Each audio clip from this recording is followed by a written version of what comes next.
coach to make an opening statement, and then we'll open up for questions, in which case I'll let you know what order we're going to go in there, okay? That are just incredible year after year, and many, many times we were fortunate enough to have matchups of teams that have never played each other times throughout the years, and we're excited to see these two teams square off on New Year's Day. Saturday, right now, 0% chance of rain, sunny, 80 degrees. We're very excited to be here. We've had a good week, a lot of activities for the kids. Certainly trying to stay away from COVID as best we can. I want everybody to know I have such a great respect for Coach Franklin, and he and I have had some really good conversations over the last two times we were able to get together, and I have great respect for Penn State University. We've been practicing at the University of Tampa, and it's very close to our hotel. The facilities are wonderful. We've gone through 3 practices thus far. We have one tomorrow morning, and then obviously we'll go to the stadium to do our subscript and walk on Friday before the game. We're excited to play Penn State, and very honored to be a part of the Outback Bowl. Coach Franklin. Yeah, first of all, I'd like to thank the Outback Bowl. Obviously, tremendous opportunity to play in a historical bowl game in a great location. We appreciate the weather, very similar to Happy Valley, so appreciate that. I got tremendous respect for the University of Arkansas. Obviously, I've been fortunate enough to be a head football coach in both the SEC and the Big Ten, so I think I got pretty good perspective on that. And I've known Coach Pittman really kind of from afar and his reputation. One of our guys that was on our staff last year, Dow, is now on their staff, so I've gotten some really good insight, and I've heard just nothing but great things. We had an opportunity at the bowling event the other night to really kind of sit there and talk, me, Coach Pittman, and his wife, and just really enjoyed it. Coach Pittman's doing it the right way. There's a lot of excitement at the University of Arkansas right now, which what he's been able to do. I think he's a great fit for the university. And more than that, I think he's a great guy, a regular guy that you can have really good conversation. We were able to bounce things off each other. Really, obviously, not a whole lot about this bowl game, but just things that head coaches, can talk about that you can't really talk to a lot of other people about. And also, our concerns about, some of the things that are going on in college football and college athletics right now. So some really good discussions. I look forward to continuing building our relationship and stay in touch with each other after the bowl. Again, got tremendous respect for the University of Arkansas. I think it's going to be a great game. It's going to be a great opportunity for both of us to go out and finish our seasons the way we want to, and hopefully, put a product on the field that the Outback Bowl and Penn State alums and Arkansas alums can all be proud of. So appreciate the opportunity. Okay, open up for questions right over here.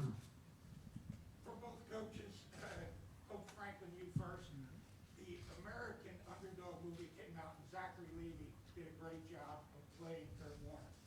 When they filmed the James Franklin story and the Sam Pittman story, who do you want to be the actor that plays you? I'm thinking The Rock was the physique and the hairstyle. That'd be a good one. Yeah, it's either going to be The Rock or Denzel Washington, obviously. Okay, obviously. Yeah, one of those I like two. that answer. But I'm glad you kind of gave me reference because I didn't know what you were talking about when you first started talking. But yeah, probably The Rock. Similar body type, charisma, similar. Coach, I have that problem. Coach Pittman, I'm thinking Tommy Lee Jones. Who do you think? Well, I'm thinking Jack Nicholson. Yeah, that's fair. He's older, more mature, got a lot of gray like I do. So I don't know. I think he's made a lot of money. That's who I'd like to do, represent me. We got right here, down in front, right you. Take a bunch of softball questions like that. Yes, please. Right there. We stay here all day. Okay, they call on me, I think. Coach Franklin, in breaking down the Arkansas offense, what do you make of their balance, their run-pass balance? What do you see from I think it starts with their quarterback, right? You know, big, physical, mature guy. I think they do a really nice job of, you know, obviously not only from a tempo standpoint, but to me it starts and ends with the running game.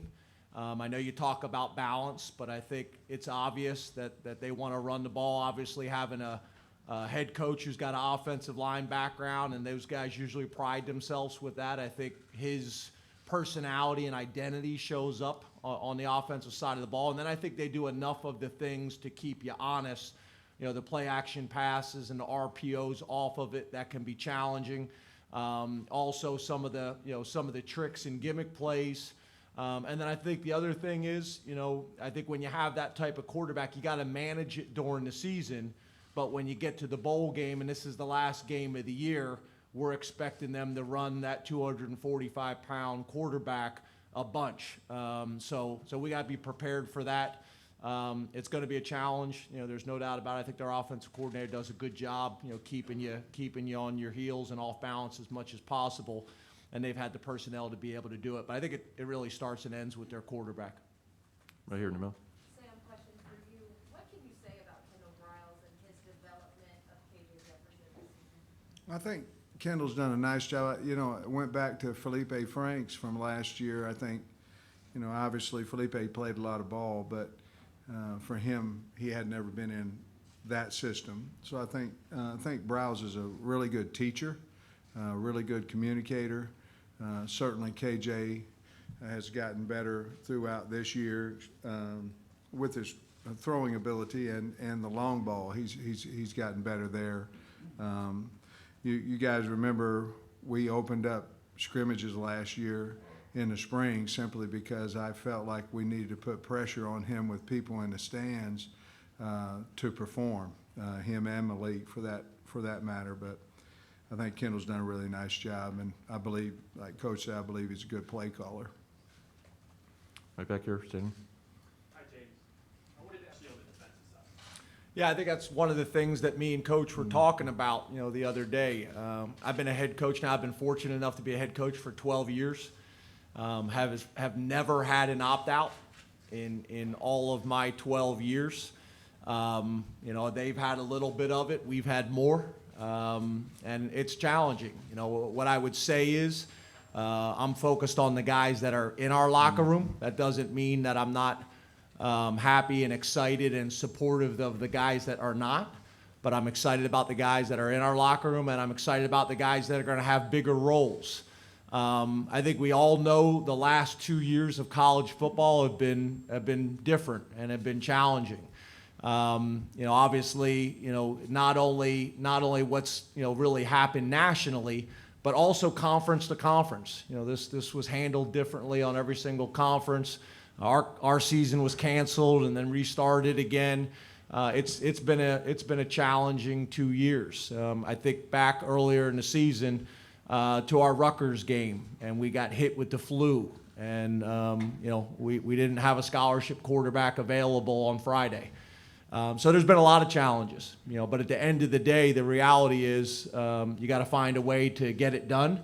You know, as one door closes, another door opens, and it's an opportunity for another player.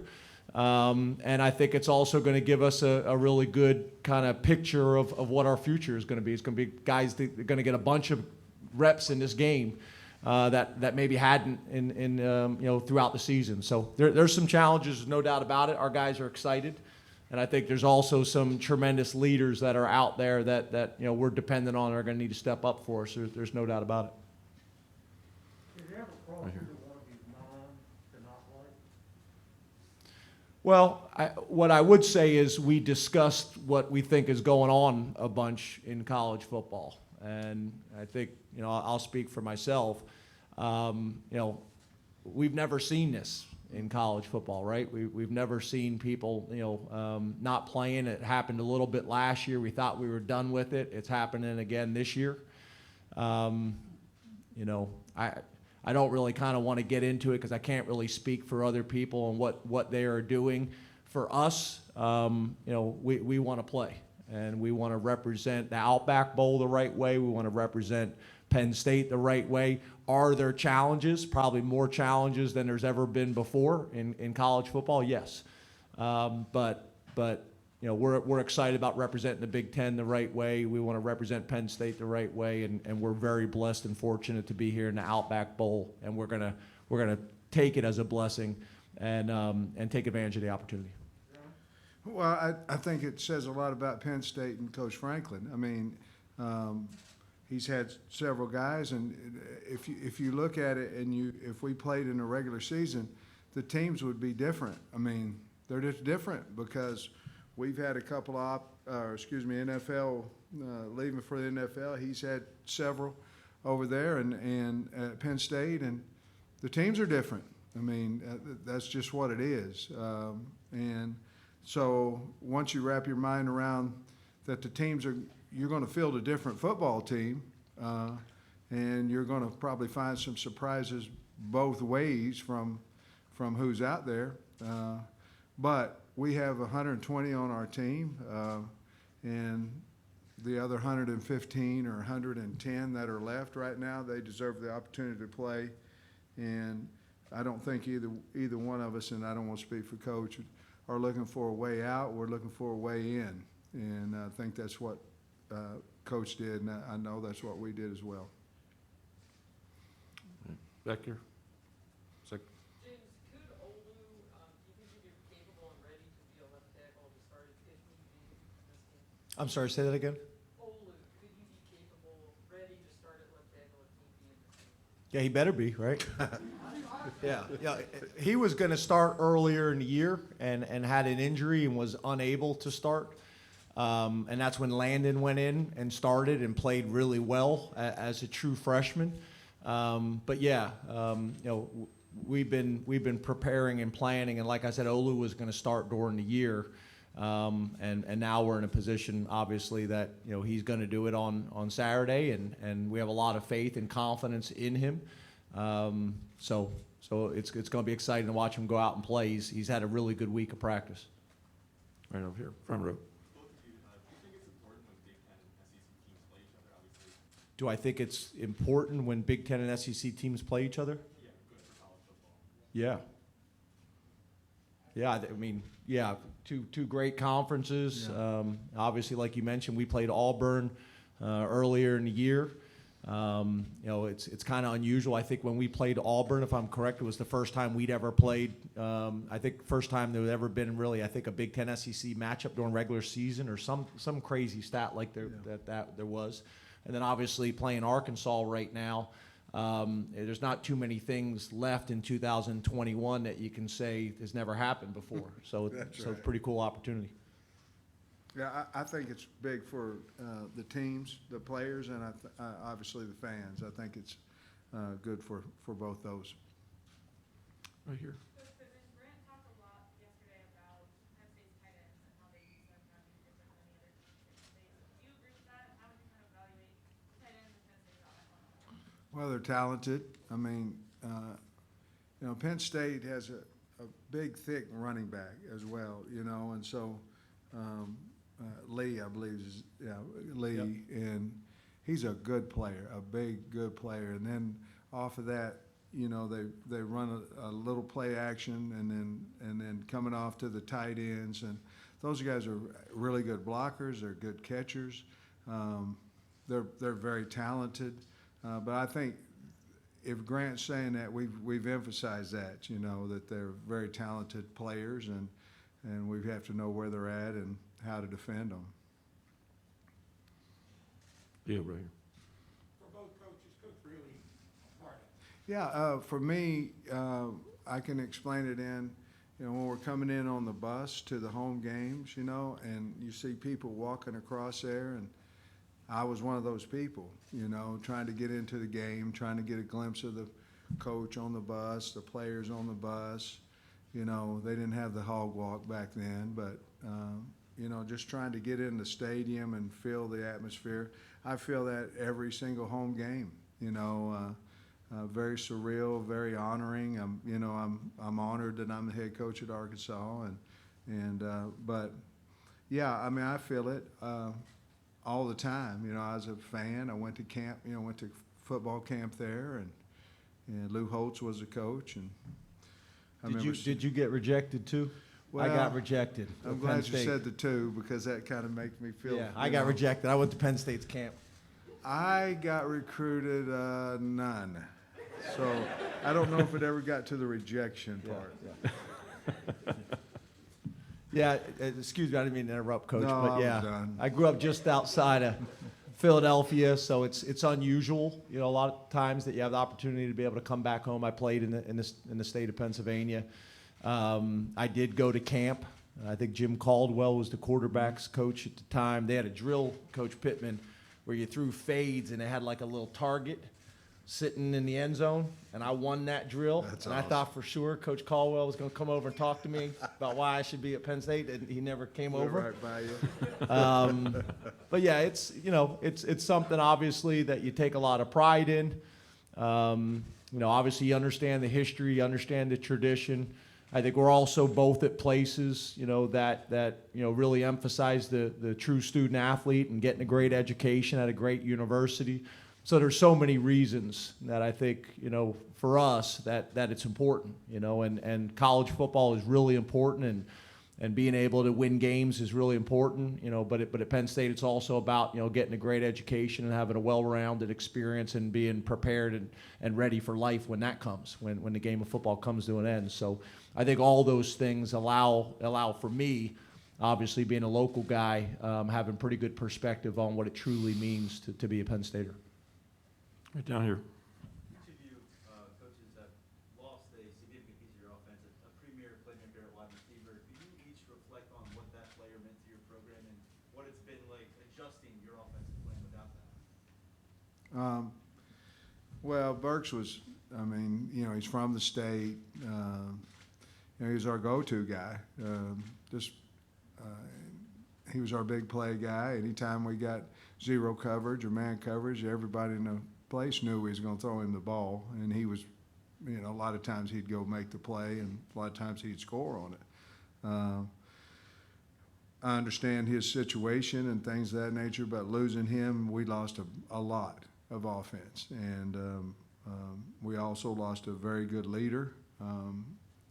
But can we replace him? It's going to take it's going to take a lot of people to replace one Burks. But the great thing about that is we knew before we ever started bowl practice that he was not going to play in the bowl, and so that's allowed us these 4 weeks in and out of 4 different type of weeks to plan and prepare for that. And the guys, like Coach said, our guys, the ones that are getting ready to play, are looking forward to the opportunity, and they're young, but yet we recruited them for a reason, and hopefully they can make plays like Burks did. Yeah, for us, kind of a similar story, right? Jahan Dotson from the state of Pennsylvania, decided to stay home after being committed to another school, and it worked out really well for Jahan Dotson, and it worked out really well for Penn State, and I could not be more proud. Jahan had an opportunity last year to leave and decided to come back, and I think it really helped him. All the draft reports that we've gotten, I think it's really helped him, and it's helped Penn State, and that's really what life is about, right? Mm-hmm. Trying to create as many win-win situations as you can, and we were able to do that. But just like Coach talked about losing Jahan, everybody knows he was our big play guy, and has been for the last couple of years. Last year as a punt returner and receiver, this year mainly as a receiver. But it's an opportunity for Keandre, it's an opportunity for Parker, it's an opportunity for CSB and Mega and those guys to step up. And then back to the guys that Coach was talking about earlier, the tight end group. And I think both of us, our answer is probably similar. It's not like there's going to be one guy that's going to step up and replace that production. It needs to be a little bit, of all the guys. And for us, I could say the same thing. I had a conversation with our defensive staff and our defensive players about losing our defensive coordinator, and Coach Pry. It's going to be the same type of approach. So, it's a tremendous opportunity. Right down here on the aisle. Coaches, with some of the bowl games being canceled and also some cases at the last minute because of COVID, does that frame your opinion or message to kids in any different way exercising precautions, maybe talking to each other, figuring out a contingency plan? Like, how has that informed how you guys are processing this? I'll take, if he asks another question, I'll take it. Yeah, again, I have opinions on other places and other things and some of the things that I think are going on, and I know Coach does as well, and we've talked about those privately, but, in this setting, I'm going to specifically talk about Penn State. We're just going to do everything we possibly can, like we have all year long, to keep our guys safe. I do think we're at a point of the season where they're kind of sick of listening to me. We've been pounding these messages home all year long, and overall, our doctors and our trainers and our players have done a tremendous job with that. And we're going to need to do that, not just up till game time, because this isn't just about protecting college football. It's also about these guys making great choices so they can be safe and healthy throughout the rest of the year and their lives. So, with the game of football, there come sacrifices. With your health, there's sacrifices that have to be made, and there's lessons in all of this, right? I think you don't really have to, the kids see it. They see this bowl's opted out, this bowl opted out, this, that. And so there's not a lot you have to say other than, what we're doing, wearing our masks in the building and all that we've gotten to this far without losing guys to COVID and this, that, and the other. I know there's a new variants and all that right now, but I think anytime you have a coaching staff and a team that wants to play the game, and it's not always that way, but it makes it easier to get the game going. And I think Penn State wants to play, and think we want to play. So, Right down here in front. For James, on the defensive side for Yeah, I think, as you guys can imagine, some of the announcements are coming out are new to you guys, but they're not new to us. We had a pretty good understanding. What I try to do is, at the end of the year, I sit down with all these guys and have conversations, and sometimes their parents are included in those conversations. And like I said, for 12 years, we've never had one. And that doesn't mean for 12 years there hasn't been guys that have been advised not to play, and there hasn't been guys that have considered it. But literally for 12 years, we've never had one. So this is new information for you guys. It's not new for us. We've been planning and prepared for this for a while. There's really none of these announcements are new to us. Right back here. James, you talked about Owen yesterday about possibly making the transition to Sam linebacker. Obviously, you guys are a little depleted in that room. Is that something you see for him this game and beyond? And how is he kind of making that transition? Yeah, he's already done that, this year. He's already played, that position. I think that was part of him coming back. He's going to come back next year and use his extra year. I think he realizes, as well as we do, although he's got some safety skills and DB skills, he plays his best the closer he is to the football. I think that's his long-term future. So it made sense for him to come back, fill one of those roles and be able to put, a whole season of tape together of showing probably, what his role and identity will be at the next level. So, obviously he's been a great special teams player for us. But yeah, playing that, what we call the field backer or the Sam linebacker, I think that's his future, and he'll play that on Saturday. In the back here. Coaches, you guys have bowls, you're going to Busch Gardens later, and then there's a beach trip. At this point in your careers, how are you balancing the fun of a bowl game with coaching and trying to get you guys prepared to play? Well, I have no experience at it, so it's pretty balanced to me. He's been a gazillion of them. As a head coach, we're practicing in the morning, and we're telling a guy, your day has objectives in it, objectives in it, and it has things that you need to get accomplished.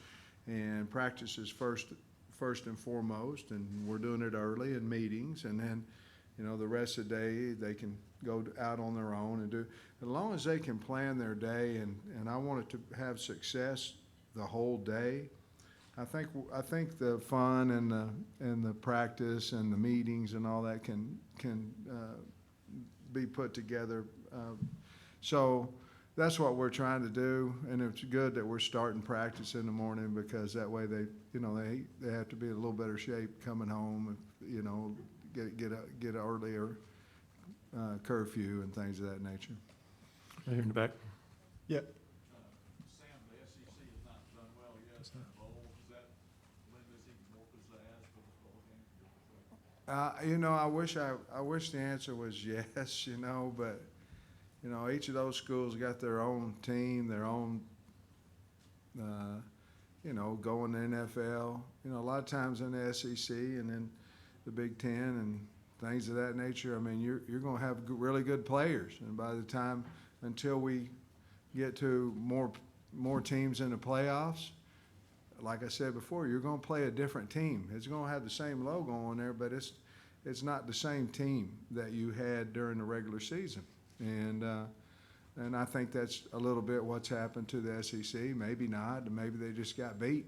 I know I'll catch a lot of heck for saying that from the teams that beat the SEC teams. But for me, it's about, preparing our team well enough to go out there and play as good as we possibly can. Hadn't thought much about the SEC not being 0-4. Couple more questions here, right here in the black. Sam, you got Tyson Morris back today. What does his addition bring again, as we talk about wide receivers stepping up? And for a kid from Fayetteville, has been through the trenches with this team, so important for him to be here. Well, we needed him back. His legs look fresher than the other guys today. He hadn't practiced for a few days, but He looked good. well, I tell you, I'd leave him wide open. He dropped a couple. But you're right. He's from Fayetteville. He's super senior, coming back, all those things, and I'm just glad that he was able to get back today, and he seemed to be excited. The kids seemed to be excited for him, In the back. James, you talked about your linebackers. Do you feel like you have the requisite numbers to play how you want to at linebacker with the opt-outs? And are you in a position where you might have to burn some red shirts that you otherwise wouldn't have? Yeah. Fair question. Obviously, there's not a whole lot I'm going to answer in terms of things that I think could affect the game and from an information standpoint. But yeah, we're gonna have to burn some red shirts. There was some conversations. We've been very strategic about playing guys in 4 games and playing some guys in 3 games and saving a game for a bowl and things like that. But as the season went on and we had the flu spike and other things, it was hard to do that. So yeah, we have some guys that we're going to have to burn their red shirts for this game, but it's not something, that I decide that on my own. I don't think that's the right thing to do or fair. You bring the young men in, you have some conversations with them. Sometimes you include the parents in those conversations. I still think it's a little bit better than the old days where, I'll never forget Dominique Foxworth, who's on TV now, who I recruited out of Baltimore at the University of Maryland. He burned his red shirt for 1 game at the end of the season to send us to the ACC championship, years ago. And I really think this was the right change. This was one of the rules that have been changed. I think it's the right thing to do. So yeah, you're talking about burning a guy's red shirt, but you're really talking about burning a guy's red shirt for 5 games, where you'd still like to preserve it if you could. But I think it's a very different conversation than in the old days. You're talking about a kid that you've been trying to redshirt all year long, and now you have no choice, and you have to play him in the bowl game, and he's lost an entire year for 1 game. I think it's still a better scenario than that is. But yeah, that's where we're at. We're gonna have to play some of those guys. One last one right here. For both coaches again, you're not one of the 4 teams playing in the college football playoffs. Is there a better place than the Outback Bowl in Tampa, kicking off New Year's Day? You work for the Outback Bowl? There's a promotional announcement, sorry. Yeah, I saw you slide them 5. Yes. But no, I mean, yeah, obviously, I think both of us in the conferences we play in and the schools that we have from a historical perspective, obviously, we want to make the playoffs. There's no doubt about it. But if not, you know, to be able to play on New Year's Day in Tampa, Florida, and at the Outback Bowl. And, you know, it's a tremendous opportunity. So I know we're very, very excited and fortunate to be here. We lobbied for it. I mean, we did. We wanted to come here, and we made no bones about it. We wanted to come to Tampa and Outback Bowl. Now, we didn't know the opponent. You know, we may have tried to lobby somewhere else, you know. But we wanted to come here. We wanted to play on New Year's Day. It was a big deal for us in our program, and so we did. We lobbied for it. Thank you, coaches. Thank you, everybody here. We appreciate it. We look forward to the next few days and a terrific game on Saturday.